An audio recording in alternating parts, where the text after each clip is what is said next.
Teodoro Obiang Nguema-Mbasogo. Teodoro Obiang memulai masa pemerintahannya pada 1979 setelah menggulingkan pamannya, Francisco Macias Nguema, dalam sebuah kudeta militer. Sejak saat itu, ia memerintah dengan tangan besi, menjaga kekuasaan selama lebih dari 4 dekade.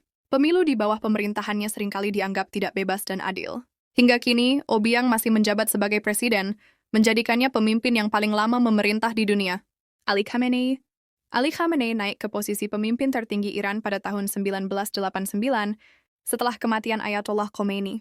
Sebelumnya, ia menjabat sebagai presiden Iran pada 1981 sampai 1989. Dalam kapasitasnya sebagai pemimpin tertinggi, Khamenei memiliki kontrol absolut atas kebijakan dalam negeri dan luar negeri. Meskipun banyak kritik terhadap pemerintahannya, Khamenei tetap berkuasa selama lebih dari 35 tahun dan masih menjabat hingga sekarang. Paul Biya menjadi presiden Kamerun pada tahun 1982 setelah pengunduran diri pendahulunya, Ahmadou Ahidjo. Biya dikenal sebagai pemimpin yang mengendalikan negara dengan tangan besi, memodernisasi ekonomi tetapi tetap mengatur dengan kekuatan yang besar. Meskipun sering dikritik karena kurangnya reformasi politik, Biya berhasil mempertahankan kekuasaannya hingga lebih dari 40 tahun dan masih menjabat hingga sekarang. Yoweri Museveni memulai pemerintahannya pada tahun 1986 setelah merebut kekuasaan melalui pemberontakan yang menggulingkan rezim sebelumnya. Sebagai presiden, Museveni dikenal dengan kebijakan politik yang berorientasi pada perdamaian dan pembangunan ekonomi. Namun, meski banyak yang menganggapnya berhasil, masa kepemimpinannya telah banyak dikritik karena terjadinya penindasan terhadap oposisi. Museveni terus memerintah Uganda lebih dari 3 dekade dan masih menjabat hingga kini. José Eduardo dos Santos memimpin Angola sejak 1979, menggantikan Agostinho Neto setelah kematiannya. Selama masa pemerintahannya, Dos Santos mengubah Angola menjadi negara yang kaya akan minyak, namun pemerintahannya juga penuh dengan korupsi dan penyalahgunaan kekuasaan. Setelah hampir 40 tahun berkuasa, ia mengundurkan diri pada 2017, menyisakan warisan yang penuh dengan kontroversi dan tantangan. Muammar Gaddafi memerintah Libya sejak 1969 setelah melakukan kudeta militer yang menggulingkan monarki. Ia dikenal dengan pemerintahannya yang otoriter, mengimplementasikan kebijakan sosialisme Arab dan menciptakan negara yang sangat bergantung pada minyak. Namun pada 2011, setelah protes besar yang berubah menjadi perang saudara, Gaddafi digulingkan dan dibunuh, mengakhiri lebih dari 4 dekade kekuasaannya. Omar al-Bashir mengambil alih Sudan pada tahun 1989 melalui kudeta militer yang menggulingkan pemerintahan sebelumnya. Selama pemerintahannya, al-Bashir berhasil mengonsolidasikan kekuasaan dengan cara represif, terlibat dalam konflik internal yang berlarut-larut, dan bahkan menjadi buronan internasional atas tuduhan kejahatan perang. Pada 2019, setelah kerusuhan besar dan tekanan dari masyarakat, ia akhirnya digulingkan. Hosni Mubarak menjadi presiden Mesir pada tahun 1981 setelah pembunuhan Anwar Sadat. Ia memimpin dengan kebijakan otoriter yang memerintah selama lebih dari 30 tahun, meskipun Mesir mengalami pertumbuhan ekonomi. Namun, pada 2011, setelah kerusuhan yang dikenal dengan Revolusi Mesir, Mubarak terpaksa mengundurkan diri dan kekuasaannya berakhir. Soeharto mengambil alih kekuasaan di Indonesia pada 1967 setelah menggulingkan Presiden Soekarno. Selama lebih dari 3 dekade, ia memimpin dengan pendekatan otoriter, namun juga membawa kemajuan dalam bidang ekonomi. Namun, pada 1998, akibat krisis ekonomi yang melanda Asia, protes besar dari masyarakat memaksanya mengundurkan diri setelah lebih dari 31 tahun berkuasa.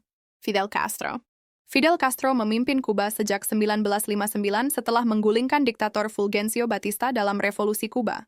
Di bawah kepemimpinannya, Kuba menjadi negara sosialis yang sangat terisolasi secara politik dan ekonomi, namun juga menjadi simbol perlawanan terhadap imperialisme Estados.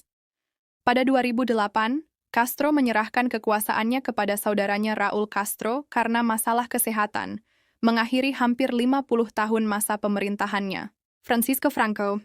Setelah memenangkan Perang Saudara Spanyol pada 1939, Franco mengangkat dirinya sebagai pemimpin tertinggi Spanyol. Ia memerintah sebagai diktator fasis dengan kekuasaan absolut selama 36 tahun. Pemerintahannya sangat represif, melarang partai oposisi, dan membungkam kebebasan sipil. Franco tetap berkuasa hingga wafat pada 1975, dan sistem monarki dikembalikan setelah kematiannya. Enver Enver Hoxha muncul sebagai pemimpin Albania usai Perang Dunia II dan memimpin dengan ideologi komunis murni. Ia menutup Albania dari dunia luar dan memerintah seperti diktator mutlak sejak 1944. Di bawah kekuasaannya, rakyat hidup dalam ketakutan dan pengawasan ketat. Ia memerintah sampai kematiannya pada 1985, dan negaranya perlahan membuka diri setelah itu. Kim Il-sung. Sebagai pendiri Korea Utara, Kim Il-sung menjadi pemimpin absolut sejak 1948. Ia membangun negara totaliter dengan ideologi Juche dan menanamkan kultus individu. Kim memimpin dengan tangan besi selama 46 tahun hingga wafat pada 1994. Ia diabadikan sebagai presiden abadi dan kekuasaan dilanjutkan oleh anaknya, Kim Jong-il. Kim Jong-il, putra Kim Il-sung, Kim Jong-il, naik takhta sebagai pemimpin tertinggi pada 1994. Ia mewarisi sistem pemerintahan otoriter dan terus mengisolasi Korea Utara dari dunia luar. Di tengah kemiskinan dan sanksi internasional, ia memperkuat militer dan program nuklir. Kim Jong-il memerintah hingga wafat pada 2011 dan digantikan oleh anaknya, Kim Jong-un. Robert Mugabe. Mugabe menjadi simbol perjuangan kemerdekaan Zimbabwe dan menjabat sebagai Perdana Menteri pada 1980, lalu presiden sejak 1987. Awalnya dipuji, namun lambat laun pemerintahannya menjadi otoriter dan merusak ekonomi negara. Ia memerintah selama 37 tahun sebelum akhirnya digulingkan oleh militer pada 2017, setelah tekanan rakyat dan elit politik meningkat. Gnassingbé Eyadema. Setelah melakukan kudeta militer pada 1967, Eyadema memegang kekuasaan sebagai Presiden Togo selama hampir 40 tahun. Ia bertahan melalui pemilu yang kontroversial dan kontrol militer. Dikenal sebagai tokoh kuat Afrika Barat, ia meninggal pada 2005 saat masih menjabat.